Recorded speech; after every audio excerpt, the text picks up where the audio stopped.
around the Department of Defense. This is your daily news brief. Happy anniversary. I'm Mark Weeks.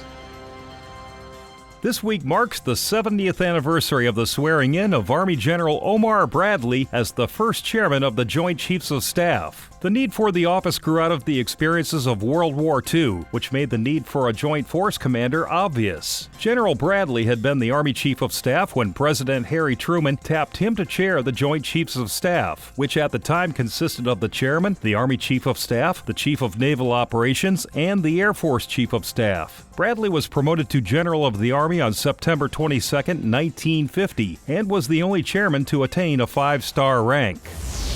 The U.S. Navy and Coast Guard and the Royal Malaysian Navy began maritime training together this week in Malaysia. Exercise Malaysia 2019 will feature hundreds of sailors and Coast Guardsmen from both nations who came together for 5 days of at-sea and onshore training designed to enhance naval interoperability. Participants at sea will engage in hands-on training in visit, board, search, and seizure, mobile dive and salvage, a gunnery exercise, maritime patrol operations, and replenishment at sea. Throughout the exercise, sports exchanges and community outreach events are also scheduled in local schools and community centers, as well as joint band performances at multiple venues by the U.S. Navy 7th Fleet Band and the Malaysian Navy Band.